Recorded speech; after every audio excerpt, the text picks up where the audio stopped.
Welcome to Jersey kitchen.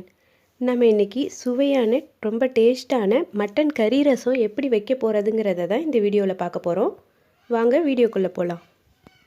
நான் mutton குழம்பு வைக்கிறதுக்காக மட்டனை ஏற்கனவே குக்கரில் வேக போட்டு வச்சுருக்கேன். இதில் இஞ்சி பூண்டு பேஸ்ட்டும் மஞ்சத்தூள் உப்பு மட்டும்தான் சேர்த்து வேக வச்சுருக்கேன்.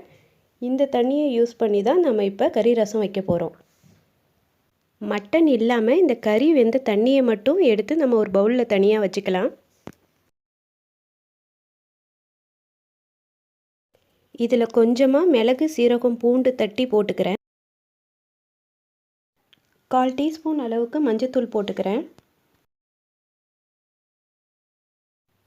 தேவையான அளவுக்கு உப்பு சேர்த்துக்கோங்க.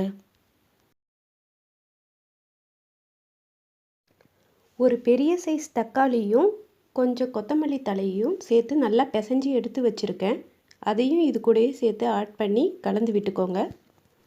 இந்த ரசத்துக்கு புளி தண்ணி தேவையில்லை, அது டேஸ்ட்டு போயிடும். அதனால தக்காளி மட்டுமே போதும். உங்களுக்கு புளிப்பு வேணும்னா இன்னொரு தக்காளி சேர்த்து ஆட் பண்ணிக்கோங்க.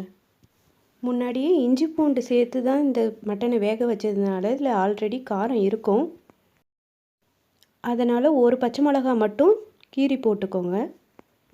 இப்போ ரசத்தை தாளிச்சிடலாம். ஒரு கடாயில் 1 ஸ்பூன் எண்ணெய் ஊற்றி கடுகு கருவேப்பிலை போட்டுக்கோங்க.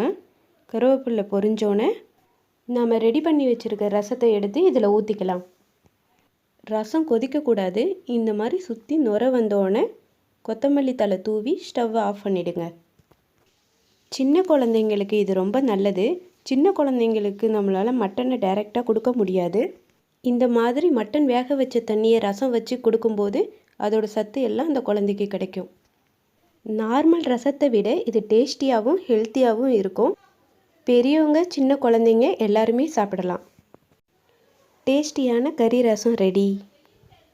நன்றி.